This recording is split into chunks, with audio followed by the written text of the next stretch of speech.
সিজারে বাচ্চা হলে নাকি সন্তান পালনের পূর্ণ সওয়াব পাওয়া যায় না, জান্নাত পাওয়া যায় না, এই কথা কতটুকু সত্য? ফরজ গোসল সঠিক নিয়ম বলবেন ঠিক, চুল কেটে গোসল না করে নামাজ পড়া যাবে কি? জুমার দিন মসজিদে খুতবা পড়ার সময় মহিলারা বাসায় নামাজ পড়তে পারবে কি? আমি একজনের কাছ থেকে 2 লক্ষ টাকা ধার এনেছি, দেওয়ার সময় আমি কি তাকে খুশি হয়ে কিছু বাড়িয়ে দিতে পারি? তাকে শুধু হবে? ব্যাংক লোন নিয়ে সেই টাকা বিদেশ গেলে ইনকাম কি হালাল হবে? স্কুলে থাকতে মুড়িওয়ালা মামা বেশি টাকা দিয়েছিল আর সেটা নিয়েও ছিলাম, এখন কি করতে পারি? বিয়ের সময় পাগড়ি শেরওয়ানি পরার বিধান কি? নিজের ছোট বাচ্চাদের মারধর করলে কি গুনাহ হবে? 8 বছরের বাচ্চা সালাত আদায় না করলে কি মা বাবার গুনাহ হবে? ঘরে বা অফিসে জামাতে নামাজ আদায় করার সময় কি আজান দেয়া লাগবে? আর দেরি না করে চলুন আপনাদের জিজ্ঞাসার জবাবের আলোকিত ভবনে আমরা প্রবেশ করি। তানিয়া সুলতান লিখেছেন, আমাদের সমাজে প্রচলিত আছে শুক্রবার জুমার সালাতের আগে কোরআন তেলাওয়াত করতে পারে না, ব্যাপারে আপনার মতামতকে সম্পূর্ণ ভিত্তিহীন কথা। জুমার সালাতের আগে তো আরো বেশি করে তেলাওয়াত করতে হবে, বিশেষ করে সূরা কাফ তেলাওয়াত করতে হবে, বিধায় জুমার সালাতের আগে কেউ চাইলে তেলাওয়াত করতে পারেন, কোন নিষেধাজ্ঞা নেই। রাফি খান লিখেছেন, ব্যাংক লোন নিয়ে সেই টাকা বিদেশ গেলে ইনকাম কি হালাল হবে? আপনি বিদেশ গিয়েছেন ব্যাংক লোন নিয়ে, কাজটা হারাম করেছেন। যদি ব্যাংক লোনটা সুদী লোন হয়ে থাকে, কাজটা হারাম করেছেন, যার কারণে আল্লাহর কাছে ইস্তিগফার তওবা করবেন। কিন্তু সেখানে যাওয়ার পর আপনি বৈধ খাতে শ্রম দিয়ে পারিশ্রমিক নিয়েছেন, এভাবে উপার্জন করেছেন, আপনার সেই উপার্জনটা হারাম হয়ে যাবে না, সবগুলো সেটা জায়েজ হবে। এমডি আলামিন হোসেন লিখেছেন, ফরজ গোসল সঠিক নিয়ম বলবেন ঠিক। ফরজ গোসলের সঠিক নিয়ম হলো শরীর বা কাপড়ের কোথাও নাপাক থাকলে সেই জায়গাটা আগে ধুয়ে ফেলতে হবে। এরপরে আপনি কুলি হাত ধোবেন কবজি পর্যন্ত 3 বার, এরপরে কুলি করবেন গড়গড়া করে, এরপরে নাকে পানি দিবেন ভালো করে, তারপরে মুখ ধোবেন, হাত ধোবেন, এরপরে পুরো শরীরে পানি ঢেলে গোসল করবেন। আসার সময় 2 পাও ধুয়ে বের হয়ে চলে আসবেন। এটাই ফরজ গোসলের সুন্নাহসম্মত পদ্ধতি। এরপরে আয়ান ইসলাম আপনি লিখেছেন, আমি একজনের কাছ থেকে 2 লক্ষ টাকা ধার এনেছি, দেওয়ার সময় আমি কি তাকে খুশি হয়ে কিছু বাড়িয়ে দিতে পারি? তাকে শুধু হবে না, এটা শুধু হবে না, বরং একটা হাদিস দ্বারা এটাকে অনুমোদন করা হয়েছে। একটা হাদিসে নবী করিম সাল্লাল্লাহু আলাইহি ওয়াসাল্লাম এর জন্য নির্দেশনাও দিয়েছেন, কারদে হাসানা, কেউ আপনাকে দিয়েছেন লোন, আপনি পরিশোধ করার সময় আপনার নিজে থেকে কিছু বাড়িয়ে তাকে দিলেন, এটা জায়েজ আছে। তিনি এটার জন্য কোনো আশা করলেন না, অর্থাৎ তিনি পাবেন কি পাবেন না গুনাহ করে তার হয়তো মাথায়ও নেই, তিনি জাস্ট মূলটা পাবেন সে আশাই তার আছে। আপনিও দিবেন আগে থেকে, এরকম কোনো চুক্তি তার সাথে করেননি, জাস্ট দেওয়ার সময় আপনি একটু বাড়িয়ে দিলেন, এটা কিন্তু সুদের অন্তর্ভুক্ত হবে না, এটা জায়েজ হবে ইনশাআল্লাহ বিইذনিল্লাহ।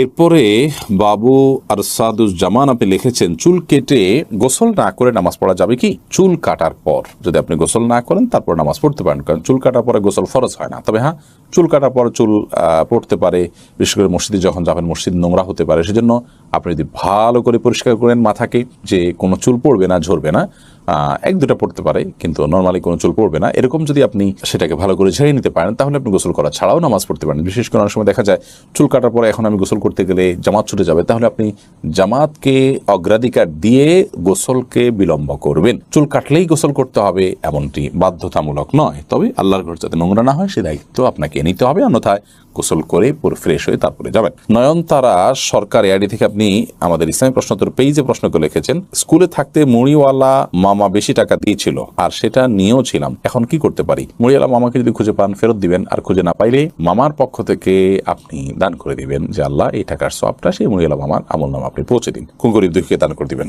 ফাতিহুল আল আমিন আপনি লিখেছেন, ঘরে বা অফিসে জামাতে নামাজ আদায় করার সময় কি আজান দেয়া লাগবে?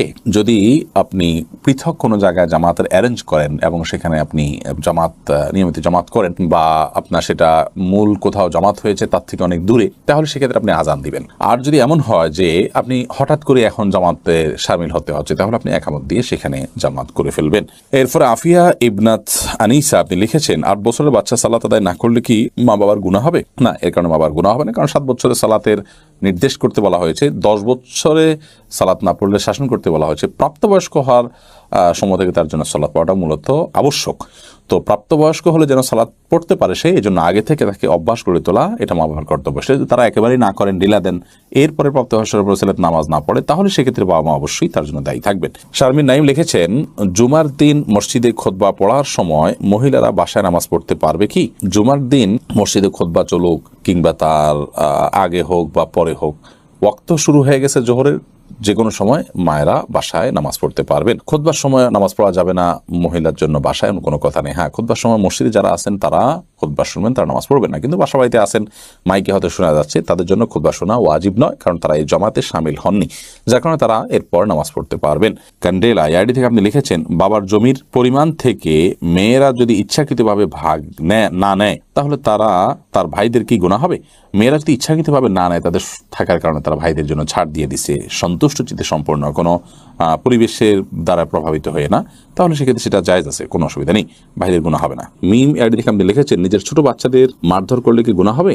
মারধরটা যদি হয় একেবারেই অল্প স্বল্প জাস্ট শাসন সুলভ, তাহলে সেক্ষেত্রে অসুবিধা নেই। কিন্তু যদি মারধর হয় সীমা লঙ্ঘন করে শিশুর প্রতি নির্যাতনের লেভেলে চলে যায়, তাহলে সেক্ষেত্রে অবশ্যই গুনাহ হবে। কারণ মা বাবাকে শিশুর মালিক বলে বানিয়ে দেওয়া হয় না যে তারা শিশুর উপর অত্যাচার করতে পারবেন, সে সুযোগ কিন্তু মা বাবারও নাই। অতএব শিশুকে যদি এত বেশি মারা হয় যেটা অত্যাচারের লেভেলে চলে যায়, তাহলে সেটা জায়েজ নয়। শাসনের প্রয়োজনে যতটুকু মারা যায় ততটুকু মারতে হবে। শিশুদের প্রহারের ব্যাপারে আমার একটা ভিডিও আছে, যে দেখে নিতে পারেন। সেখানে রাসূল আকরাম সাল্লাল্লাহু আলাইহি ওয়াসাল্লামের হাদিসের আলোকে কয়েকটা মূলনীতি বলা আছে। তোমার থেকে একটা মূলনীতি হলো, সাধারণত শাস্তি স্বরূপ শুধু শিশু নয়, এটা অন্য যে কারোর জন্য প্রযোজ্য, শরীয়তে যে হদ বা বিভিন্ন পাপের যে দণ্ড রাখা হয়েছে, সর্বনিম্ন 10 বেত্রাঘাত, এই দণ্ড যেন ক্রস না করে। তাহলে আল্লাহর দণ্ডের উপরে আপনার শাসন যেন ক্রস না করে। 2, 4, 5টা বাড়িয়ে দিলেন, সেটা আবার ওই যে আপনার শরীয়তে যে বেত্রাঘাত করতে বলা হয়েছে সেই মাপের যেন না হয়। আর শিশুদের ক্ষেত্রেও তাদের সহ্য ক্ষমতা নিশ্চয়ই অনেক কম, বিধায় সেই দিকটা বিবেচনা করে তাদের শরীরে আঘাত পড়ে, তারা ব্যথা পায় এবং কষ্ট পায়, অসুস্থ হয়ে পড়ে। অনেক মা বাপ এরকম জুলুম করেন, সেরকম মারধর করা অবশ্যই গুনাহের কথার জন্য তারা আল্লাহর কাছে জবাবদিহি করতে হবে। এমডি ইয়াসিন সাজিদ লিখেছেন, মসজিদে ঢোকার পরে যে 2 রাকাত সুন্নত নামাজ আদায় করতে হয় সেটা কিভাবে নিয়ত করব? আপনি মসজিদে ঢোকার সালাত আদায় করতেছেন, তাহিয়াতুল মসজিদ পড়তেছেন, এই নিয়ত করে আল্লাহু আকবার বলে হাত বেঁধে ফেলবেন, বাস সেটাই যথেষ্ট হয়ে যাবে। এমডি রিফাত হাসান রিফাত লিখেছেন, অন্যের ওয়াইফাই পাসওয়ার্ড চুরি করে চালালে কি গুনাহ হবে? অবশ্যই গুনাহ হবে, কারণ তাতে তার স্পিডে আপনার প্রভাব ফেলবে এবং সেটা পাসওয়ার্ড দেওয়ার মানেই হলো সে আরেকজনের জন্য মুক্ত রাখতে চাচ্ছে না। তাহলে সেই ক্ষেত্রে তাকে এটা তার অধিকারকে আপনি এটা লঙ্ঘন করছেন এবং ক্ষুণ্ণ করছেন। মোহাম্মদ আনিক হোসেন লিখেছেন, ইমাম নামাজে ভুল করলে মুসল্লি নামাজ হবে কিনা? ভুল যদি এরকম হয় যার ফলে নামাজ নষ্ট হয়ে যাবে, তাহলে মুসল্লির নামাজ নষ্ট হয়ে যাবে। ভুল যদি এমন হয় রিকভার করার মতো, তাহলে মুসল্লিও ইমাম সাহেবের সাথে সেজদা সাহু দিয়ে রিকভার করবেন। আর যদি ভুলটা মানে ওই লেভেলের না হয়, যা সুন্নতের এদিক সেদিক হয়, তাহলে সেক্ষেত্রে নামাজ তো হয়ে যাবে, কোনো অসুবিধা নেই। রবিউল ইসলাম মিয়াজি আপনি লিখেছেন, বিয়ের সময় পাগড়ি শেরওয়ানি পরার বিধান কি? এটা মুবাহ বা জায়েজ। বিয়ের সময় পাগড়ি বা শেরওয়ানি পড়তে হবে কোনো কথা নেই। বিয়ের সময় কিছুটা আনন্দ করা, কিছুটা আনন্দ প্রকাশ করা এবং সামাজিক যে সমস্ত কালচারগুলো বিভিন্ন সমাজে আছে, সেগুলোর কোনোটার সাথে যদি শরীয়তের মৌলিক কোনো নির্দেশনার সংঘর্ষ না হয়, কোনো নির্দেশনা লঙ্ঘন না হয়, তাহলে সেগুলো করাতে কোনো অসুবিধা নেই। অতএব শেরওয়ানি পড়লেন বা আপনি অন্য কোনো কুর্তা পড়লেন বিয়ের জন্য স্পেশাল, সেগুলো শরীয়তের কোনো বিধানকে যদি লঙ্ঘন না করে, যেমন সেটা যদি পুরুষদেরটাতে রেশমের না হয় বা স্বর্ণ খচিত না হয়, কোনো অসুবিধা নেই ইনশাআল্লাহ বিদিনিল্লাহ। কিন্তু এটা করা যে সুন্নাহ, ব্যাপারটা সেরকম নয়। পপি ইসলাম আপনি লিখেছেন, সিজারে বাচ্চা হলে নাকি সন্তান পালনের পূর্ণ সওয়াব পাওয়া যায় না, জান্নাত পাওয়া যায় না, এই কথা কতটুকু সত্য? না, এরকম কোনো কথা হাদিসে বলা হয় না যে সিজার হলে হবে না, অন্যটা হলে হবে, এরকম কোনো পার্থক্য হাদিসে করেনি। আমরা কিভাবে সেটা করব? রাজ আহমেদ আপনি লিখেছেন, ইদানিং ফেসবুক ইউটিউবে দেখতে পাওয়া যায় অনেক হুজুর জিন জবাই করে, এগুলো কতটা সুন্নাহসম্মত? না, জিনকে জবাই করার কোনো সুযোগ নেই। মানুষ হত্যা করা যেরকম গুনাহ, অন্য কোনো প্রাণীকেও হত্যা করা এটা অপরাধ এবং গুনাহ।